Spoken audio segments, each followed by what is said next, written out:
रेणुका ने सबके सामने सायली के अतीत का ऐसा जिक्र कर दिया जिससे सिर्फ एक बात नहीं, उसकी पूरी इज्जत पर सवाल उठ गया। सायली के लिए यह पल अंदर तक तोड़ देने वाला था, लेकिन जैसे ही सचिन को यह सब पता चला, उसने सीधा जवाब देने का फैसला कर लिया। तो चलिए देखते हैं आज के एपिसोड में कैसे इस एक सच ने पूरे घर में तूफान ला दिया। तो आज के एपिसोड की शुरुआत होती है सचिन से, जो शकुंतला से रेणुका के इस ब्लड डोनेशन कैंप के पीछे का सच जानने की कोशिश कर रहा होता है। वो शकुंतला से कहता है कि वो जानता है कि बाबा की बाइको बिना किसी मतलब के कोई अच्छा काम नहीं कर सकती, तो उसे समझ नहीं आ रहा कि ये ब्लड डोनेशन का तामझाम किसके लिए है। तभी रेणुका दूर से देख लेती है कि सचिन शकुंतला से बात कर रहा है। इधर सचिन बार बार शकुंतला से पूछता है कि बात क्या है, तो शकुंतला कुछ बताने ही वाली होती है कि इतने में रेणुका वहां आ जाती है। वो शकुंतला को डांटती है और पूछती है कि वो इस बेरोजगार के साथ क्या कर रही है, और उसे अपने साथ काम में हाथ बटाने के लिए वहां से खींचकर ले जाती है। इधर सचिन मन ही मन ठान लेता है कि वो इस गोची का पता लगाकर ही रहेगा। वहीं दूसरी तरफ रेणुका शकुंतला को एक साइड में ले आती है और पूछती है कि सचिन क्या कह रहा था, तो शकुंतला कहती है कि वो बस इस सब के पीछे का कारण पूछ रहा था। फिर शकुंतला रेणुका से कहती है कि वो उसे पहले ही कह रही थी कि अब ये सब बहुत ज्यादा हो रहा है, तो रेणुका कहती है कि उसको डरने की जरूरत नहीं है, और फिर वो शकुंतला को जाकर देखने के लिए कहती है कि कोकिला अब तक क्यों नहीं आई। तभी इतने में कोकिला वहां आ जाती है। रेणुका और शकुंतला उसका स्वागत करती हैं। इसके बाद रेणुका अपना नाटक शुरू करती हुई नजर आती है। वो परेश को बुलाती है और कोकिला से उसका परिचय अपने पति के रूप में करवाती है।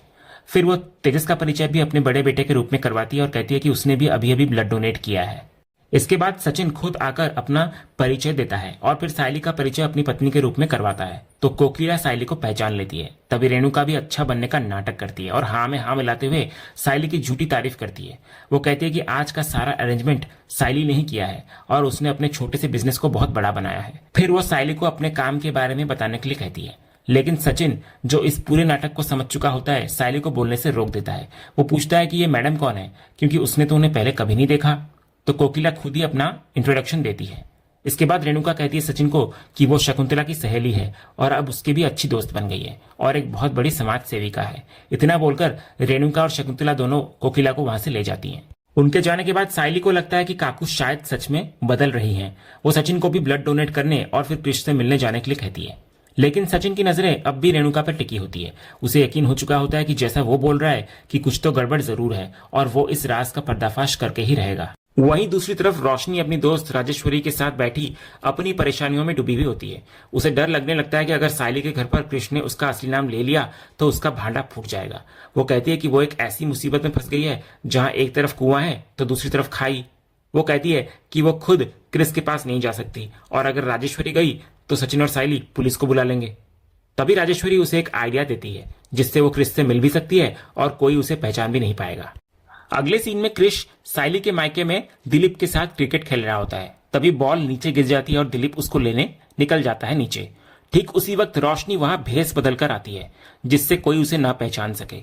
वो क्रिश के पास आती है और उसको बुलाती है, तो क्रिश उसे पहचान नहीं पाता और पूछता है कि आप कौन हो आंटी। तो रोशनी अपना चश्मा उतारती है और उसको देखते ही क्रिश तुरंत पहचान लेता है कि वो उसकी आई है। वो खुशी से चिल्लाता है और उसके गले लग जाता है। तभी रोशनी उसको पूछती है कि वो ठीक तो है ना, तो क्रिश कहता है कि हाँ वो ठीक है, क्योंकि सायली आंटी और सचिन अंकल ने उसका बहुत अच्छे से ख्याल रखा। फिर वो पूछता है कि क्या वो उसे लेने आई है। वो उससे विनती करता है कि वो उसे वापस उस हॉस्टल में ना भेजे, क्योंकि उसे वहां बिल्कुल भी अच्छा नहीं लगता।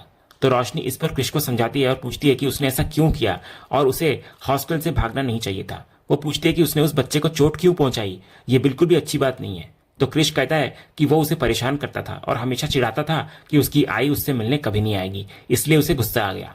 तो रोशनी उसे समझाती है कि यह बहुत गलत बात है और उसे किसी को ऐसे चोट नहीं पहुंचानी चाहिए। ये सुनकर क्रिश को अपनी गलती का एहसास होता है और वो रोशनी से माफी मांगता है, लेकिन रोशनी कहती है कि उसे माफी उससे नहीं बल्कि उस बच्चे से मांगनी चाहिए। वो कहती है कि वो दोनों हॉस्टल वापस जाएंगे और तब वो उससे माफी मांग ले। तो क्रिश उसकी बात मान जाता है। तभी सचिन वहां पहुंचता है और दूर से देख लेता है कि क्रिश किसी औरत से बात कर रहा है। इधर रोशनी की नजर भी सचिन पर पड़ जाती है और वो बुरी तरह घबराती हुई नजर आती है। वो तुरंत क्रिश को धमकाती है कि वो सचिन और सायली को उसके बारे में कुछ भी ना बताए और कहे कि वो दुबई में है। वो कहते हैं कि अगर उसने उसकी बात नहीं मानी तो वो उससे कभी बात नहीं करेगी। तो क्रिश भी डर के मारे हाँ कह देता है। इसके बाद सचिन क्रिश को अपने पास बुलाता है और रोशनी मौका देखकर वहां से खिसक लेती है, लेकिन भागते हुए कुछ बच्चे उसके साथ खेलने लगते हैं और उसका टोपी गिरा देते हैं। उधर सचिन क्रिश से पूछ रहा होता है कि वो औरत कौन थी, तो क्रिश झूठ बोलता हुआ नजर आता है कि वो उसे चॉकलेट दे रही थी, लेकिन उसने मना कर दिया। तो ये सुनकर सचिन को शक होता है कि कहीं वो कोई बच्चा चोर तो नहीं। वो वहां के लोगों को इकट्ठा करके कहता है कि वो उस औरत को पकड़े क्योंकि वो एक बच्चा चोर है।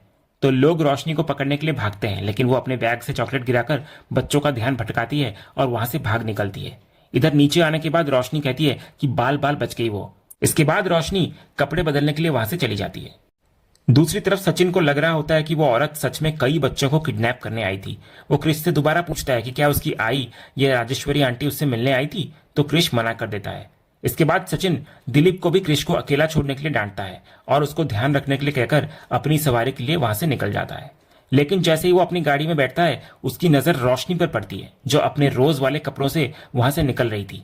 तो सचिन उसे देखकर हैरान नजर आता है और सोचता है कि ये लाली पाउडर यहाँ क्या कर रही है। वहीं दूसरी तरफ ब्लड डोनेशन कैंप में परेश सायली का शुक्रिया अदा करता है कि रेणुका के बुरे बर्ताव के बाद भी वो हमेशा उसका साथ देती है। इधर सायली कहती है कि काकू उसके परिवार का हिस्सा है और वो जो भी कुछ कर रही है वो एक अच्छा काम है। वो कहती है कि उसे भी डर लगता है कभी कभी काकू के बर्ताव से, लेकिन शायद वो सच में बदलने की कोशिश कर रही हो। वो ये भी कहती है कि इसमें उसका भी एक स्वार्थ है कि शायद एक दिन वो सचिन के साथ भी अच्छा बर्ताव करने लगे। उधर दूसरी तरफ रेणुका शकुंतला से कहती है कि वो जाकर सायली को बुलाकर लाए और उसे समझाए कि कोकिला के सामने उसके बारे में क्या बोलना है। वो जानबूझकर जोर जोर से सायली की झूठी तारीफ करती है ताकि पास में खड़ी कोकिला ये सब कुछ सुन सके। तभी कोकिला आकर उससे पूछती है कि क्या हुआ, तो रेणुका एक और झूठी कहानी गढ़ती हुई नजर आती है। वो कहती है कि सायली उसके सम्मान में एक स्पीच देना चाहती है ताकि बाकी लोग भी सामाजिक कार्य करने के लिए प्रोत्साहित हो। तभी कोकिला कहती है सायली तो उसे मानेगी ही ना, क्योंकि उसके पिता की जान परेश की वजह से जो गई थी और उन लोगों ने उसे अपने घर की बहू बनाकर और एक नया परिवार देकर उस पर बहुत बड़ा एहसान किया है। रेणुका भी इधर कहती है कि उन्होंने तो बस अपना फर्ज निभाया है। तभी सायली ये सारी बातें सुन लेती है। उसे एक गहरा धक्का लगता है, जैसे किसी ने उसके विश्वास को चकनाचूर कर दिया हो।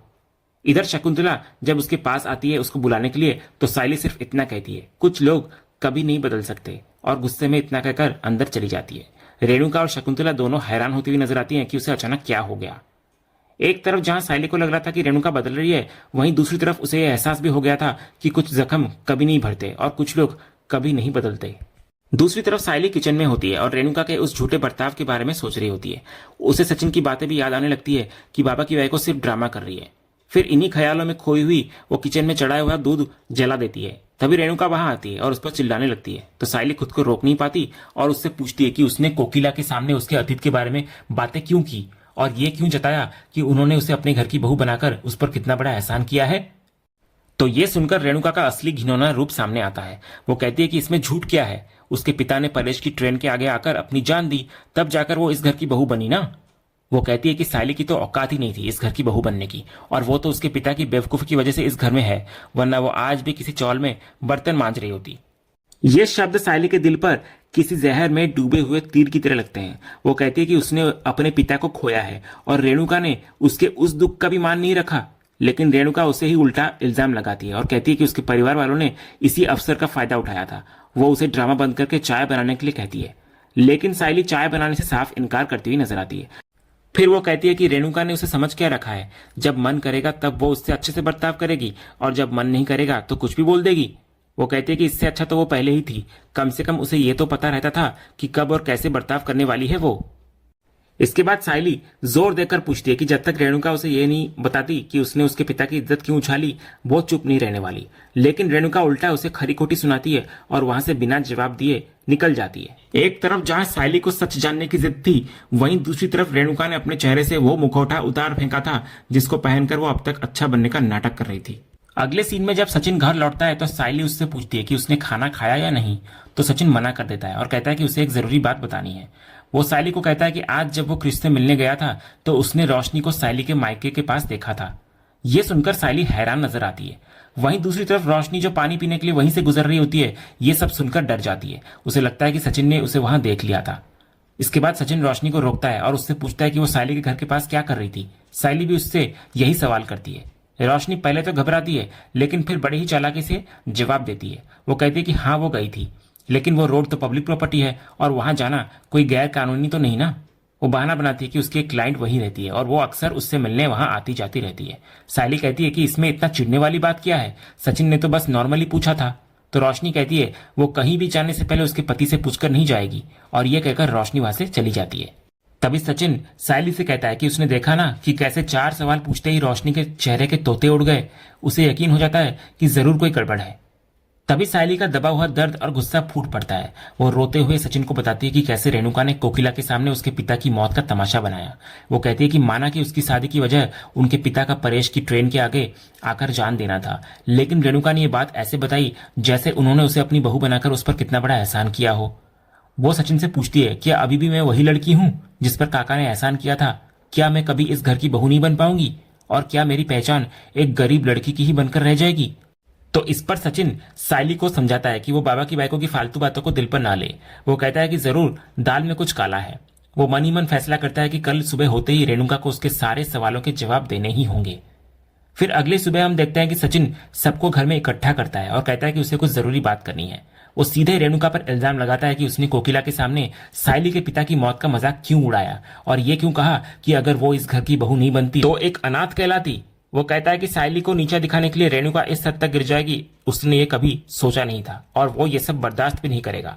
और इसी टकराव, इसी गुस्से और अपने सम्मान के लिए लड़ने की शुरुआत के साथ ये आज का एपिसोड यहीं खत्म होता है।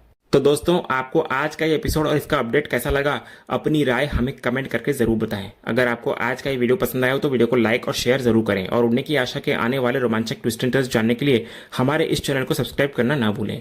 मिलते हैं अगले वीडियो में, तब तक के लिए धन्यवाद।